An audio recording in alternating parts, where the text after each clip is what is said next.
नमस्कार, मंडल news bulletin में आपका स्वागत है। आइए पेश करते हैं आज के कुछ प्रमुख व मुख्य समाचार। अब तक यदि आपने मंडल न्यूज के इस चैनल को लाइक व सब्सक्राइब नहीं किया है तो जल्द से जल्द इस चैनल को लाइक व सब्सक्राइब जरूर कर दें।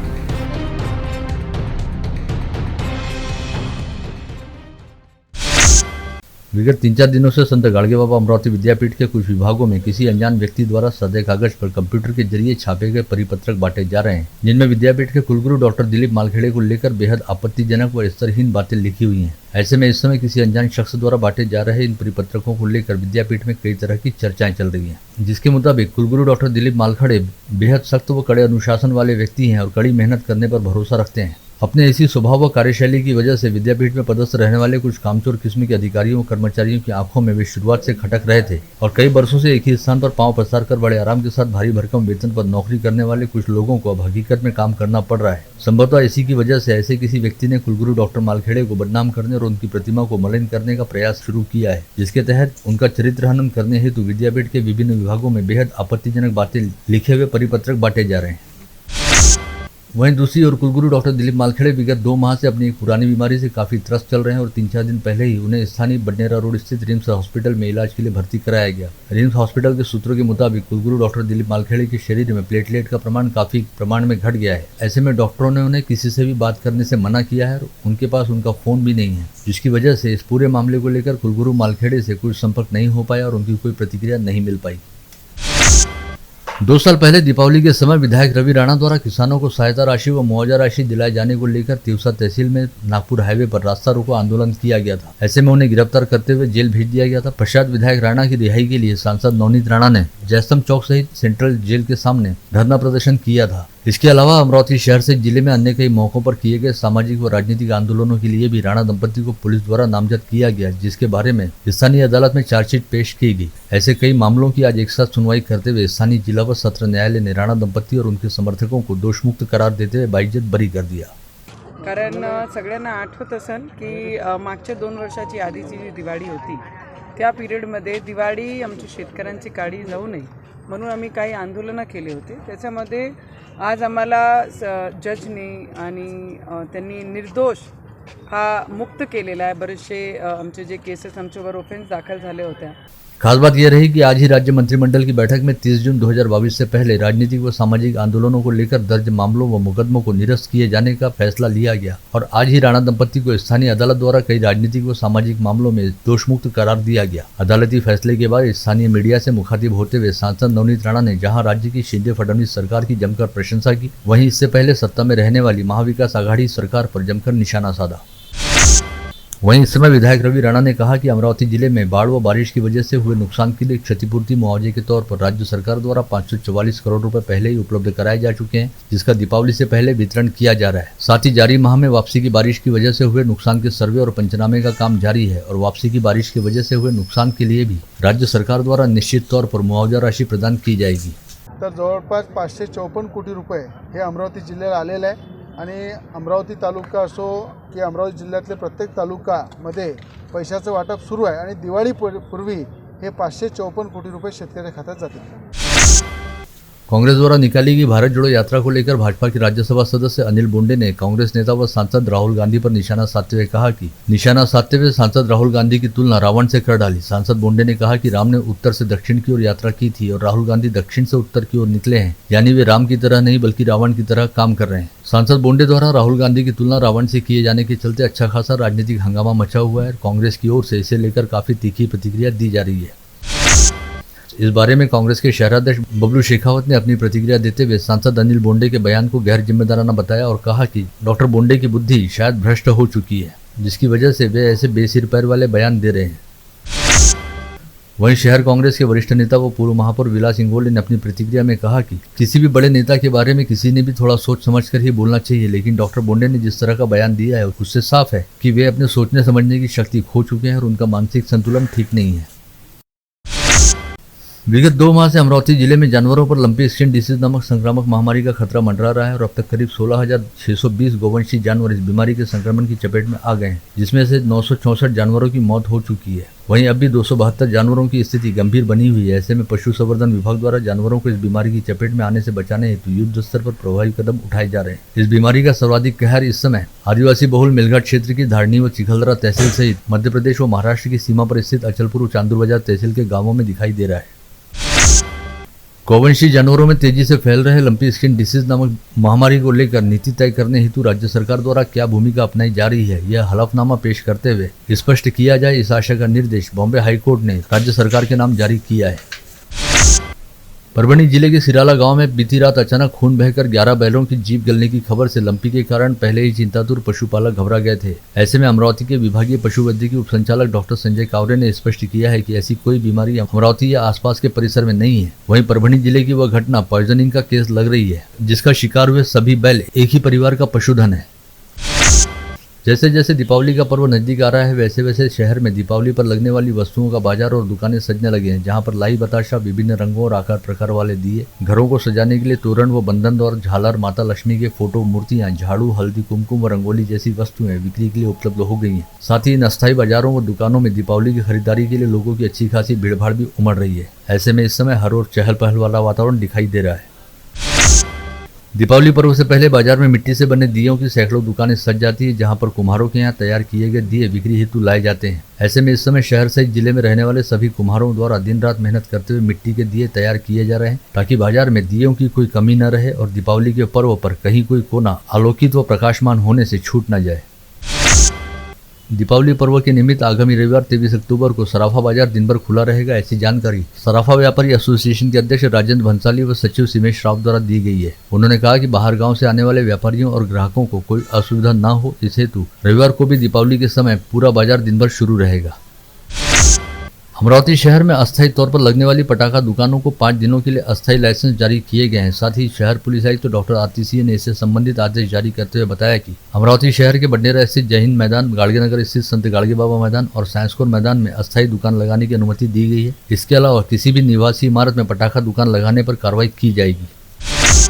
दीपावली पर्व के सीजन पर आम जनता और बाहर गांव के लोग बड़ी संख्या में खरीदारी करने के लिए अमरावती आते हैं। ऐसे में बाहर से आने वाले अधिकांश लोग 4 पहिया वाहन लेकर शहर में आते हैं, जिसके चलते भीड़भाड़ वाले क्षेत्र में दुर्घटना होने की संभावना को देखते हुए नेहरू मैदान में 4 पहिया वाहनों की पार्किंग की व्यवस्था की गई और शहर के मुख्य बाजार व चौराहों पर बैरिकेड लगाकर यातायात पुलिस द्वारा 4 पहिया वाहनों के प्रवेश पर पाबंदी लगाई गई। लेकिन इसके बावजूद आज जवाहर रोड जैसे व्यस्ततम बाजार में ग्राहकों की अपार भीड़ के समय कई 4 पहिया वाहन सड़कों पर दौड़ते दिखाई दिए, जिसकी रोकथाम के लिए यातायात पुलिस का कोई कर्मचारी उपस्थित नहीं था। जिला परिषद समाज कल्याण विभाग को अंतर्जातीय विवाह करने वाले युगलों को देने हेतु 50-50 हजार रुपए देने की योजना का 1 करोड़ रुपए का फंड प्राप्त हुआ है। इसके साथ ही आगे 600 युगलों के फंड के लिए ब्यौरा भेजा गया है, जो जल्द प्राप्त होने की आशा है। ऐसी जानकारी समाज कल्याण विभाग की अधिकारी मंगला देशमुख पाटिल ने आज दी। मनपा के राजापेट मध्य जोन व रामपुरी कैंप उत्तर जोन के तहत आने वाले विभिन्न इलाकों में महानगर पालिका व महाराष्ट्र प्रदूषण नियामक मंडल के दल ने संयुक्त रूप से कार्रवाई करते हुए 5 दुकानों पर छापा मारकर 2 क्विंटल प्रतिबंधित प्लास्टिक जब्त किया। एन दीपावली पर्व के मुहाने पर महावितरण कंपनी ने विद्युत बिलों का बकाया रहने वाले उपभोक्ताओं के यहां विद्युत आपूर्ति खंडित करने की कार्रवाई शुरू की है, जिसका निषेध करते हुए शहर कांग्रेस कमेटी के अध्यक्ष बबलू शेखावत द्वारा कहा गया कि इस कार्रवाई की वजह से शहर के कई गरीब लोगों की दीपावली अंधेरे में जाने की संभावना है। यदि इसे तत्काल नहीं रोका गया तो शहर कांग्रेस कमेटी द्वारा महावितरण के खिलाफ तीव्र आंदोलन किया जाएगा। हेल्पिंग हैंड एनजीओ के भूषण दलाल ने श्रावण बाल व संजय गांधी निराधार योजना का प्रलंबित मानधन तत्काल देने की मांग सरकार से की। उन्होंने इस विषय को लेकर जिलाधीश पवनीत कौर को पीएम मोदी के नाम ज्ञापन सौंपा। आम आदमी शेतकरी संगठन ने आज जिलाधीश के जरिए मुख्यमंत्री के नाम सौंपे गए निवेदन में कहा कि अतिवृष्टि के कारण जिले व विदर्भ के किसानों की हालत मुश्किल हो गई है, अतः दीपावली पर्व के मद्देनजर किसानों को तुरंत ही प्रति हेक्टेयर 75,000 रुपए की सहायता दी जाए। भीम आर्मी द्वारा आज दोपहर जिलाधीश को सौंपे गए निवेदन में कहा गया कि पुलिस प्रशासन को 1 माह का वेतन दिवाली बोनस के तौर पर दिया जाए। अमरावती शहर के संतमणि सदगुरु परिवार द्वारा हर साल की तरह इस वर्ष भी समाज की जरूरतमंद व निराधार महिलाओं को दीपावली पर्व के मद्देनजर किराना किट का वितरण किया गया, ताकि उन महिलाओं का परिवार भी हंसी खुशी दीपावली का पर्व मना सके। निराधार व जरूरतमंद महिलाओं को किराना साहित्य वितरित करने हेतु गत रोज पूर्व पालक मंत्री जगदीश गुप्ता की अध्यक्षता में कार्यक्रम आयोजित किया गया था। आप सभी को दिवाली की शुभकामना देता हूँ और परिवार के सभी सदस्यों का मैं मनपूर्वक आभार व्यक्त करता हूं कि उन्होंने इस पवित्र कार्यक्रम में मुझे बुलाया, उसके लिए उनके प्रति आभार व्यक्त करता हूं। और मुझे समझ में नहीं आ रहा था कि इस कार्यक्रम का अध्यक्ष मुझे क्यों बनाया, तो यहाँ पे आके पता चला कि महेश्वरी समाज के लिए क्या कर रहा है, सदगुरु परिवार किस माध्यम से समाज की सेवा कर रहा है, इसका मार्गदर्शन देने के लिए उन्होंने इस कार्यक्रम में मुझे बुलाया। इसके लिए मैं उनके प्रति आभार व्यक्त करता हूँ। मंच और उपस्थित सभी महानुभावों को मैं दिवाली की बहुत बहुत शुभकामनाएं प्रेषित करता हूँ। अभी जैसे मुझे जानकारी प्राप्त हुई, ये संतमणि सदगुरु परिवार करीब पिछले 20 से 22 साल से लगातार समाजोपयोगी कार्य कर रहा है। बोलते हैं मन बहुत चंचल होता है, एक बार मन में अगर विचार आए कुछ अच्छा काम करना तो तुरंत कर लेना चाहिए, क्योंकि थोड़ी देर में वो बदल जाता है। अमरावती महानगर पालिका के अग्निशमन विभाग में कार्यरत महानगर पालिका के अग्निशमन विभाग के पूर्व अधीक्षक सैयद अनवर विगत दिनों रिश्वत लेने के मामले में रंगे हाथ पकड़े गए थे, जिन्हें तत्काल पद से निलंबित कर दिया गया था। ऐसे में अब कार्यशाला उपअभियंता स्वप्निल जसवंते को अग्निशमन अधीक्षक का प्रभार सौंपा गया है। दमकल विभाग में 4 प्रशिक्षित कर्मचारी रहने के बावजूद जसवंते को अधीक्षक पद का प्रभार सौंपे जाने से कई तरह की चर्चाएं चल रही हैं।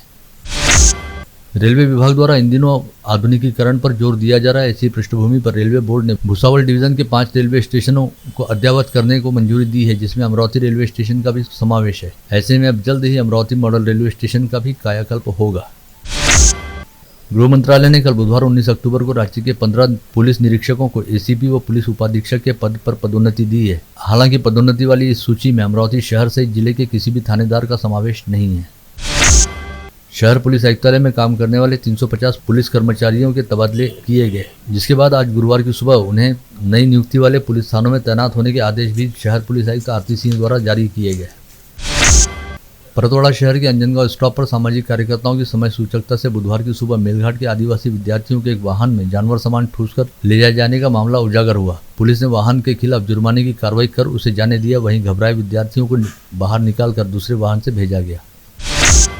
राजापेट पुलिस थाना क्षेत्र के कंवरनगर झोपड़पट्टी के पास कबाड़ी का व्यवसाय करने वाले सोनू चावरे की दुकान में पुलिस आयुक्त के विशेष दस्ते ने छापा मारा, जहां पर 20 घातक हथियार बरामद किए गए। इन हथियारों में चाकू व तलवारों का समावेश था। नांदगांवपेट पुलिस थाना क्षेत्र के शिंदोला बुजुर्ग स्थित आंगनवाड़ी के बाजू में धोबी घाट के पीछे एक नवजात शिशु की लाश झाड़ियों में बरामद हुई। किसी महिला ने लाश को रफा दफा करने और सबूत नष्ट करने का प्रयास किया। पुलिस मामले की जांच कर रही है। कोल्हापुरी गेट पुलिस थाना क्षेत्र के लोनटेक से चांदूरी रोड स्थित प्रिज्म रेस्टोरेंट एंड बार के पिछले दरवाजे का ताला तोड़कर चोरी करने वाले कुख्यात चोर को पुलिस ने गिरफ्तार किया है। इस चोर का नाम आकाश ध्रुवे बताया गया है। अमरावती के चौरे नगर में रहने वाला पंकज गुंडाने नामक चोर नागपुर में जाकर चोरी की घटनाओं को अंजाम देता था, जिसे नागपुर के नंदनवन पुलिस ने गिरफ्तार किया है। पश्चात पंकज से चोरी का माल बरामद करने के लिए नागपुर की पुलिस आज अमरावती पहुंची। कोतवाली थाना क्षेत्र के चौधरी चौक परिसर स्थित विष्णु दहीबड़ा हाउस के संचालक मनीष उपाध्याय को चाकू का डर बताकर प्रतिमाह 10,000 रुपए की फिरौती मांगने वाले आरोपी बजरंग उडाईगे को पुलिस ने आज गिरफ्तार कर लिया। वहीं इस मामले में शामिल उसके 2 साथियों की पुलिस सरगर्मी से तलाश कर रही है। कोल्हापुर पुलिस थाने में चोरी का अपराध दर्ज होने के बाद पुलिस चोर की तलाश में थी। इस दौरान ग्रामीण अपराध शाखा पुलिस ने गुप्त सूचना के आधार पर अय्याज खान नामक चोर को गिरफ्तार किया। पातुर तहसील के चांदनी पुलिस थाना क्षेत्र के पहाड़ सिंगी गांव में शराबी पति से परेशान होकर महिला ने 1.5 साल के बच्चे के साथ कुएं में कूदकर आत्महत्या कर ली। वरुड़ में रहने वाले 43 वर्षीय शिक्षक प्रवीण ढोटे ने अपनी ही 16 वर्षीय छात्रा के साथ रिलेशनशिप में रहने की मांग की, जिसके बाद उस छात्रा ने सीधे वरुड़ पुलिस थाने में जाकर इस शिक्षक के खिलाफ शिकायत दर्ज कराई। ऐसे में पुलिस ने आरोपी प्रवीण ढोटे के खिलाफ छेड़खानी करने व पोक्सो एट्रोसिटी एक्ट के तहत अपराध दर्ज करते हुए कार्रवाई शुरू की। इन दिनों ऑनलाइन धोखाधड़ी की घटनाएं काफी तेजी से बढ़ती जा रही हैं। संजय पांडे नामक व्यक्ति ने बाहर जाने के कारण ऑनलाइन टैक्सी बुकिंग के लिए गूगल पर सर्च किया। वहीं एक ठगबाज ने उसके बैंक खाते से 2 लाख रुपए निकालकर उसे चूना लगा दिया। इसके अलावा गजानन तिलमोरे नामक व्यक्ति एटीएम पर रुपए निकालने गया तो वहां पर एक चालबाज ने एटीएम कार्ड बदलकर 59,000 रुपए चुरा लिए। गाड़गनगर पुलिस थाना क्षेत्र के पंचवटी चौक उड़ान पुल के नीचे अंडे की दुकान पर अक्षय चौरे अंडे खाने गया, जिसके बाद उसने अंडे के पैसे नहीं दिए तो अंडे की दुकान चलाने वाले वैभव रीठे ने अपने पास से चाकू निकालकर उसकी हत्या करने के उद्देश्य से उस पर चाकू से हमला किया। गाड़गनगर पुलिस ने वैभव रीठे को गिरफ्तार किया है।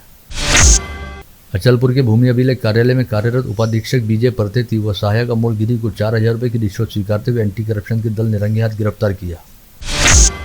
परतोड़ा व अचलपुर शहर में कुख्यात लल्ला गैंग के प्रमुख सूरज उर्फ लल्ला ठाकुर के खिलाफ पुलिस अधीक्षक कार्यालय की ओर से एमपीडीए एक्ट के तहत कार्रवाई करते हुए उसे एक साल के लिए जेल की सलाह के पीछे रवाना किया गया। लोनी पुलिस थाना क्षेत्र के छठेश्वर महाराज मंदिर में आरोपी प्रशांत रंगारी ने एक नाबालिग लड़की के साथ अश्लील छेड़खानी की थी। वहीं वरुण पुलिस थाना क्षेत्र के वाडे गांव में भी आरोपी जितेंद्र कड़ू ने एक नाबालिग लड़की के साथ छेड़खानी की थी। दोनों ही मामलों की सुनवाई के बाद अदालत ने दोनों आरोपियों को 3-3 साल के सश्रम कारावास की सजा सुनाई है। आप देख रहे थे मंडल न्यूज बुलेटिन। हमारे चैनल को लाइक करें, शेयर करें और हाँ, सब्सक्राइब करना ना भूलें। कल होगी आपसे फिर मुलाकात, तब तक के लिए धन्यवाद।